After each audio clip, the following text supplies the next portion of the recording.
This morning at 5:30 a.m., the Freedom Flotilla ship, Madeleine, was boarded, its occupants detained, and by Israeli military forces.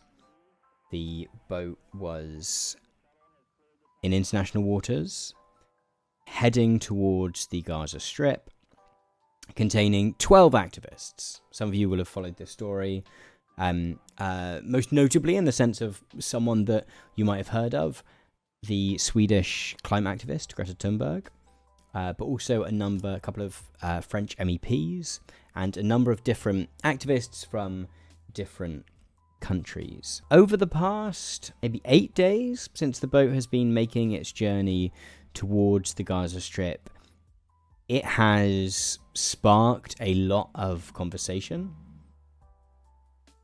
As someone saying in the chat, as Tweety saying in the chat, it has often been criticised by folks on the right, supporters of Israel, as being both simultaneously too strong and too weak. It is both, I believe, the Israeli government have been referring to it as the selfie yacht. A sort of suggestion that, well, as we see here in this post by the Israel Foreign Ministry, the selfie yacht carrying Greta Thunberg and other so-called celebrities is continuing its journey. I will say the rest of the occupants, there are politicians and activists on board. There are some people who are kind of notable for various different reasons within their countries. I think there's a French journalist on board. Celebrities possibly is not the phrase, but there is both a suggestion that it is. At other times, we found it referred to by Israel Katz, the Minister of Defense, as a hate flotilla full of anti-Semitic activists. It is at once both this kind of flippant, silly nonsense thing and also this terrifying symbol of hate, bringing horror to Israel by landing in the Gaza Strip. And the media bubble around this has been really interesting and has sparked a lot of the conversations which always jump up around really any kind of provocative activism of this kind. And I want to dig into that a little bit. But first, maybe it's worth giving a little bit of context to this. I'm sure many of you will be aware of a lot of the details surrounding this story already. Let me just find the website. So the Freedom Flotilla is a project which has existed for a number of years now, and the sort of goal has been to challenge the Israel's blockade of the Gaza Strip. So here's a map of Israel with Gaza and the West Bank marked upon it. Israel has had a huge amount of control over what goes in and out of Gaza for quite some decades now. But particularly since 2007, it has had a pretty indefinite kind of lockdown on what goes in and out. Back last year or the year before, when Israel was talking about kind of turning off electricity, turning off the internet. Well, it wasn't talking about it, it was doing it. More recently, we've seen like aid restricted in terms of going in. All of that is possible because Israel has total control over Gaza's borders, and that has included blocking entrance and exit via the sea. There is like dispute as to how legal this is. Israel themselves would suggest that the blockade is legal under international law because they are doing it as part of their sort of right to self-defense from, they would say, Hamas. That, this is something that they have to do in order to protect their citizens, etc., and therefore this makes the blockade something that is legal within international law. It's protected under their right to protect themselves. Many human rights organizations, most external experts would say, no, that is not correct. Actually, what this constitutes is an act of collective punishment, right? Because regardless of the fact there are militants in Gaza who would like to do harm to people in Israel, you are collectively punishing the entire population of the Gaza Strip in retaliation for that. You are using hunger as a weapon, even prior to more recent sort of restrictions of aid. We have having control over what can go in and what can go out gives you a huge amount of sway over the population. Some of this comes into the conversation about Israel being an apartheid state.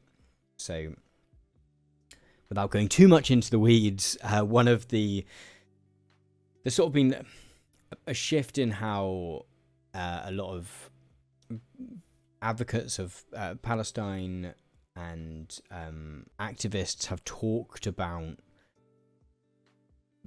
the way in which Palestine and Israel intermingle over recent years, in terms of talking about actually, as much as we might sometimes suggest there are two states here, and that this one does some stuff and this one does some stuff, regardless of whether Palestine is recognized.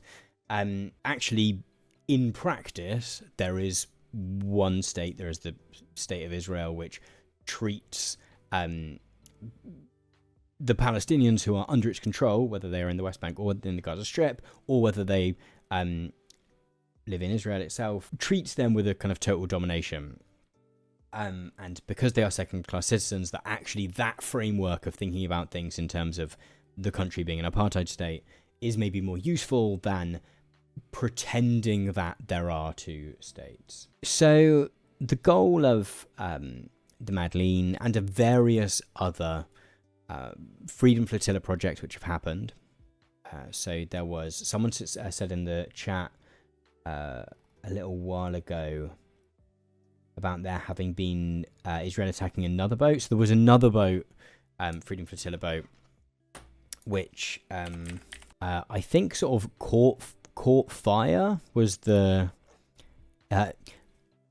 in terms of like things that are entirely provable, there were a couple of drones appeared, and the boat caught fire, was in distress.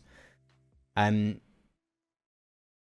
I mean, it's worth saying that alongside this, back in 2010, a very similar kind of project was launched in which a Turkish, I think, a bunch of Turkish activists on, multiple boats, similarly tried to sail to Gaza with some aid, and we'll get into how much shortly. But the boat was boarded, and the largest of the boats was stormed by members of the Israeli military, and 10 activists were killed. There was, as you can tell from this article from 2016, there was a really ongoing dispute around that about did the Israeli military claimed that the activists that were on the boat had used like sticks and stuff to kind of try and fight them off, and therefore they had fired on them because of that. The Turkish government and the activists involved who survived said no, that didn't happen. The Israeli military opened fired. I think I'm right in saying the Israeli military had body cameras which stopped rolling just before the shots were fired. So there was never any footage of the incident. And the goal has always been, the goal with these kind of projects has always been to sort of kind of just test that blockade a little bit, right? Israel argues that the blockade is necessary for military self-defense purposes. These stunts, and they are stunts, they are, I would suggest, very brave stunts, which do, as we can see from this example, do involve activists putting their lives very much on the line to sort of perform. However, they do very much exist as stunts to kind of prove a point. The sort of point of the stunt is to say, if there is a boat coming towards which has only aid upon it, and that we have very clearly documented that that is what is happening, that is small, that is clearly no threat whatsoever, will that still get stopped? The answer, as we found out, is yes. It's particularly interesting watching this story from a UK perspective, given that the Madeleine, as far as all reporting has been able to ascertain, is registered in the UK and sails under a UK flag, which means that technically it is, or should be, under the protection of the UK government whilst in international waters. UK law should apply to it whilst it is in international waters. And therefore, the Israeli government storming it and detaining the activists on board would, in most cases, be seen as a kind of affront to the UK by the Israeli government and the Israeli military in particular. It's worth saying that sort of the way this has gone down is that the boat took some days to sail. In fact, can we zoom out? We can zoom out on this map. The boat sailed from Sicily a number of days ago, sailed down through the Mediterranean, and then has sort of clung sort of to the coast of Egypt, and then was stopped and stormed kind of in international waters. This is the last that we could see of it from the tracker. And we have footage of that. This is from, this is as posted to WikiLeaks. Okay, they're asking us to take the stage over the phone. This is terrible quality footage, I'm afraid. No, it's still Calm down. Prior to this, the day before this happened, had suggested that he had given the IDF, the Israeli military, permission to take whatever measures necessary, was the phrase, to stop the boat getting to the Gaza Strip. And I mean, there'd been a whole sort of conversation, right, in the few days before, in terms of what's going to happen. Are they going to let the boat get there? Are they not? Are they going to use military force against the activists on board, right? And again, for all, we've got Guess Who Farted, this guy in the chat, kind of suggesting that this is a really flippant sort of thing, which is obviously very bold and brave from one's seat watching a Twitch stream at home. That is something that has happened in the past, right? This is clearly not a, this is not a stunt without risk. And so alongside kind of this sort of, I guess, kind of war of words in the lead up to it, there were reports that between Sunday night and this morning, that kind of liquid some sort of white liquid had been thrown onto the boat somehow from above. A kind of model of intimidation, I guess, to kind of suggest we might have used chemical weapons on your boat, or just sending some water, who knows. But and what has happened is the boat has been stormed, the occupants have been detained, and in the last just kind of hour or so, the boat was seen arriving at Ashdod, which is where the Israeli military had said that it was going to be taken. Have courtesy of the Israeli Foreign Ministry, so bearing that in mind, an image of Greta Thunberg. And we have seen kind of responses from the nations of the various activists that were on board, as well as some countries that weren't. The French government demanded that the various French citizens on board were given a swift return to France. I think there are 4. There are a couple of French MEPs, and there is a French journalist. Potentially, I think there might be 4 people from France, though, on board. Keir Starmer has said, Keir Starmer's spokesperson has said something. Again, the boat is UK registered and flies under a UK flag, so in theory at least should have a level of protection from the UK government. Spokesperson suggested they wanted it dealt safely. Oh, here we go. Safely with restraint, in line with international law.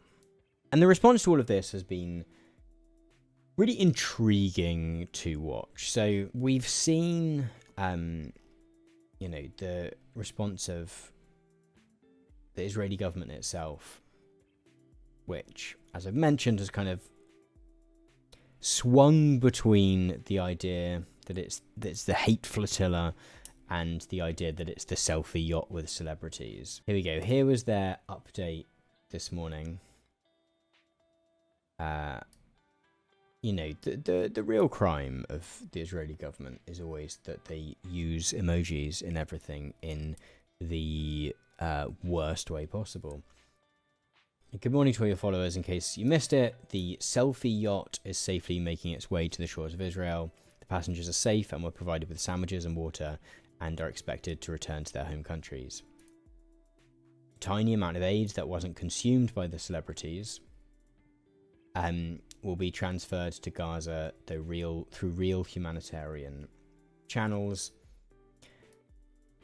More than 1,200 aid trucks have entered Gaza from Israel within the past 2 weeks, and close to 11 million meals were transferred by the GHF directly to civilians in Gaza. There are ways to deliver aid to the Gaza Strip. They do not involve provocations and selfies. Really interesting, this obsession with selfies. And I mean, it's worth saying that, as we've mentioned before, so effectively the boat was traveling with rice, I believe, was the food on board, and some baby formula. And it was a very tiny amount. There was a number of kind of right-wing activists on Twitter kind of joking about the fact that it was like 120 quid's worth of rice or something. But that was always kind of part of the sort of stunt of it all, right? Is that here is kind of a symbolic amount of aid. To what extent is independent aid able to get to the Gaza Strip? Because that's really clear, kind of key part of this.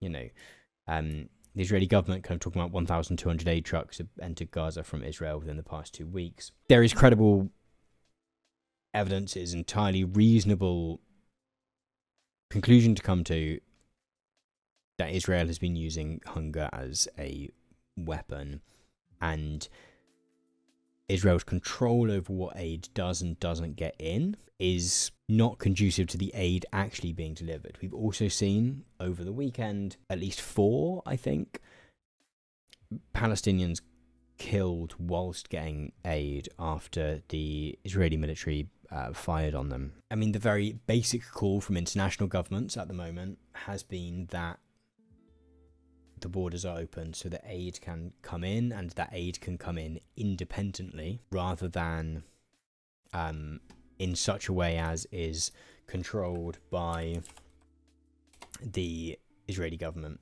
You know, we've seen Piers Morgan today, who every time he sees Greta Thunberg at all, almost has a heart attack. Oh, shut up, Greta Thunberg, you attention-seeking narcissist. What an insult to the actual hostages in Gaza who really were kidnapped. This stupid stunt is all about your ego and will make zero difference to the plight of innocent Palestinians caught up in this dreadful war. Which is worth saying that of all of the things to, you know, people, right-wing folks like Piers Morgan kind of really love to hate Greta Thunberg. She is a young woman who, you know, is very easy to belittle if you're, what's Piers Morgan these days, like 70 or something? So 60, 70? You know, in actual fact, Greta Thunberg could have had quite an easy career, right? She came to prominence being someone who had done climate activism, which can be very controversial, has become much more controversial in recent years. But 10 years ago, the idea that we should do something about climate change was like kind of a given, and it was like, should we do more? Shouldn't we? At most, the Piers Morgan 60, blimey, he's not looking good for it. You know, at most, it was like, should we do more? Should we do more quicker, or should we not? And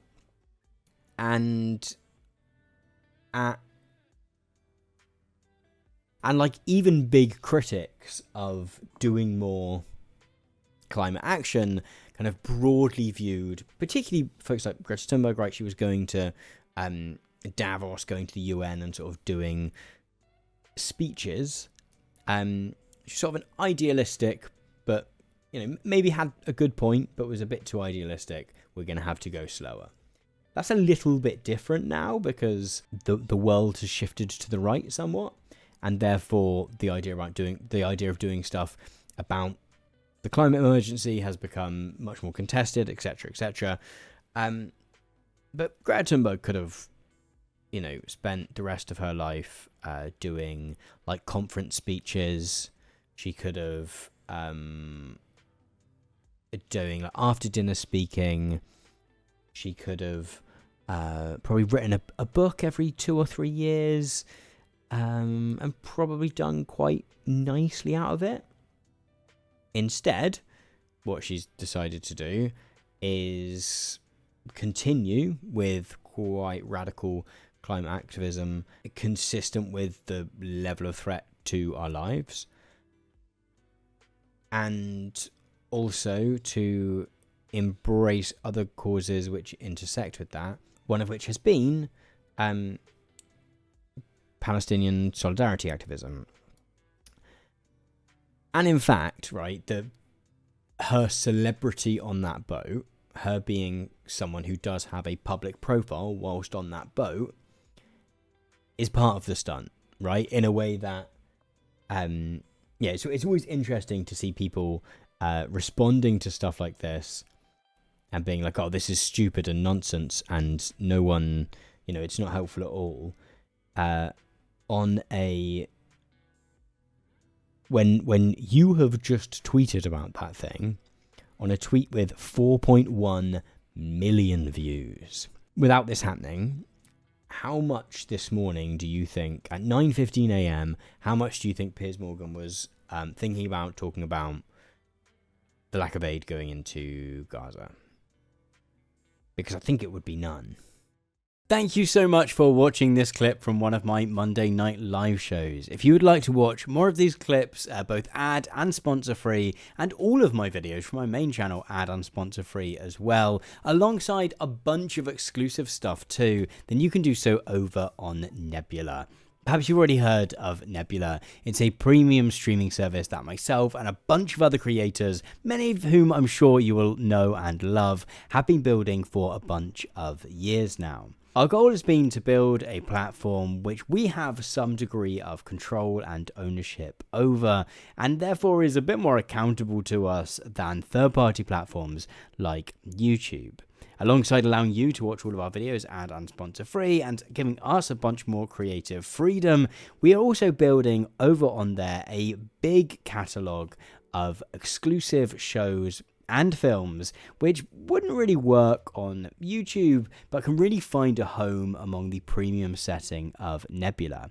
That includes my debut feature-length film, Boomers, which I made last year, and which involved me travelling around Europe and the US to explore the lives and legacy of the baby boomer generation. It also includes my Nebula class, How to Research Like a PhD Student, in which I tell you all about all of the research skills and techniques that I use to find high quality and interesting sources to draw upon for all of my videos. If you want to get access to all of that super cool stuff, then I would love it if you would sign up to Nebula using my personal link, go.nebula.tv/Tom Nicholas. That gets you 40% off an annual plan to Nebula, which brings the price down to just $3 per month, which is super cheap for all of the stuff that you get. Using that link helps to support my work in a number of ways. We get a lot more per view when someone watches on Nebula in comparison to YouTube. We also get a little kickback from the amount that you pay to sign up. So you'll be supporting my work in a number of ways just by doing so. That link again is go.nebula.tv/Tom Nicholas. Thanks so much for watching once again, and I'll see you over on Nebula.